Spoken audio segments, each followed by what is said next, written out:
Do you have a place in your house that you wish you had sconce lighting and you don't? You can convert almost any existing sconce light into something that you can plug in, which is really great because since most of us don't have, didn't build our house and didn't get to decide where each, you know, outlet was going to be for a light or for a plug or whatever, it can be really messy and expensive to hire an electrician to come in and wire lights into your wall for sconces. If you're doing a major remodel, I would 100% do that. But if you've already got your home decorated, you've got the wallpaper up, everything's painted, and now you're like, oh, I don't want to tear into the walls. I'm going to show you how to make any old sconce light into something that you can plug into the wall. Just down here working in my basement because this is where I'm going to be putting this light. So here's the sconce. It's a swing arm sconce, which I love because then I can adjust it, especially if it's going over a banquette and where people might want to sit and read. So I have some cord that has an outlet, plug on the end. And you can just buy this from the hardware store in the lighting section. They come, you can buy a kit where you can buy the wire, and it should have the little nuts, the little electrical nuts and things like that you need. If you don't want the cord, which usually you're not going to want the cord hanging down the back of the wall. So if you want to hide that cord, you can hide it inside a little bar. So, and you've seen this probably there when you see sconces that are made to actually plug into the wall, they'll have a bar that goes down. So you can also buy these online and from the hardware store. It's like an extension, and they can screw together so you can make them longer or shorter. I have actually for this used pipes from leftover from like drapery hardware. It doesn't have to be made for a chandelier or for a light for you to use it. You just need a metal pipe. So you might just go to the hardware store and see if you can find some metal piping that works. On these little rods that you can buy, these extension rods, a lot of times they'll have a little piece of plastic on the inside. And I think they do that to make it easier. They think it's going to make it easier to like fish things through it. It doesn't. It makes it way harder because the wires can get hung up on that. So I just take a pair of needle nose pliers and I pull those out because I think they're a pain. See how this wire has a little groove down the side. It's just like any old lamp wire. Take that groove and just cut. And you just have to get it started really, and then it will pull apart. Because it's really hard to get this to string through this really narrow tube. So what I'm going to do is I'm going to cut this a little bit lower with my wire cutters so that I have this smaller piece.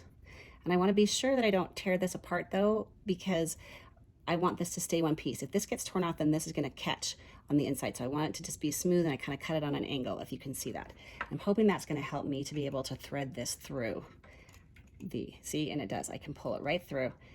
Now I have to get that other piece through though, and it doesn't want to come because it's a little bit white. It's stuck on something in there.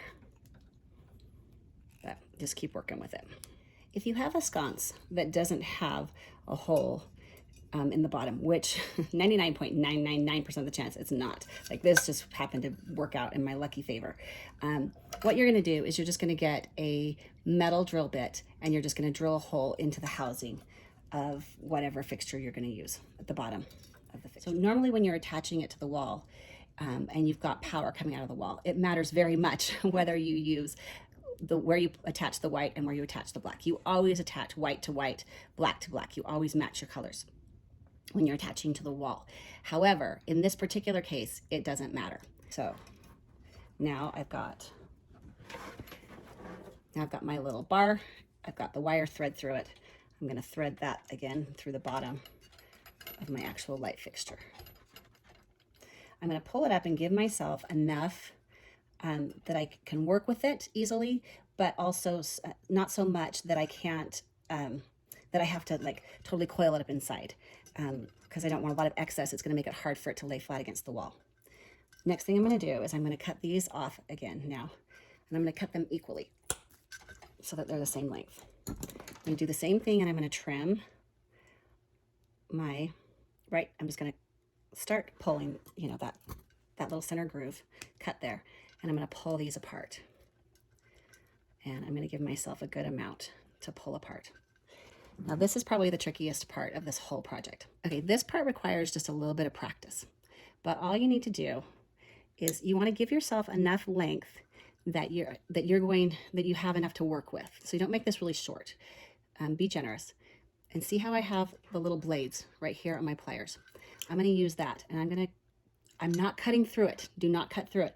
Just give a little bit of pressure and keep twisting it. See how I'm twisting it with my fingers? And keep twisting it with just a little bit of pressure. Because what I'm trying to do is I'm trying to break apart, I'm trying to cut the plastic that's on the outside without cutting the wires. You can buy a tool to do this. My dad taught me how to do this when I was a kid, and I think it's way easier to do it this way than it is with the tool. Then you just start to pull on that plastic. So you just see how I'm not closing it tight. I'm not closing my pliers tight. I'm just pulling just enough to get a grip on it, and then pulling on it. And it's not coming yet, so I'm going to keep on going around, just cutting it a little bit at a time without totally, breaking through it. Just creating a groove.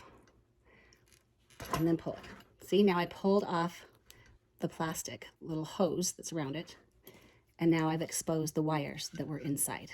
Okay. Twist those wires so that they're all together. If you break off a few of the wires, it's not that big of a deal. If you break out a bunch of the wires, then you need to cut down and start again, because you need enough of them to be able to make good contact with the power. So now I'm doing it again. Just cutting it lightly until I get it through, and then I'm just gonna pull. And I've exposed my wires again. I've just taken off the back. The wires that you normally would attach to the wires that come out of the wall. I've got a white and a black and a ground. In this particular case, you can just ignore the ground. You're not going to do anything with that. If you were attaching this to a power coming from the wall, it would matter very much that you attach them properly. So always color to color. So white would attach to the white, black to the black that's coming out of the wall.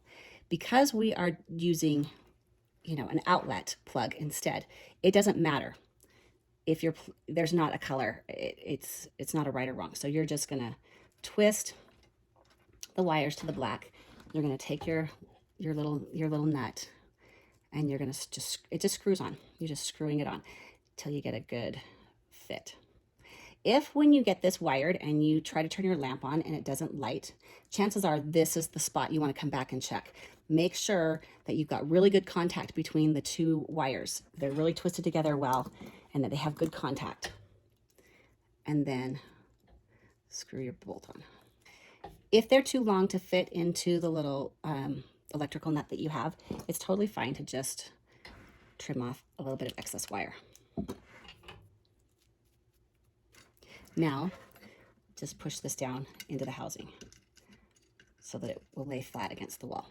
What I've done on the wall is, because I don't have an electrical box coming out of the wall, because it's not hardwired into the wall, I just took the bracket that you would normally hang on the housing, and it actually just screwed it onto the wall and attached it directly to the wall.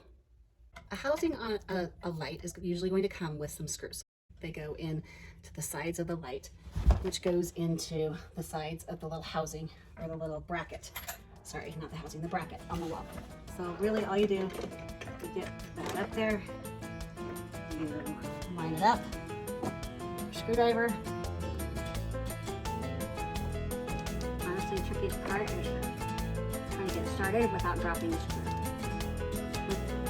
Easy peasy.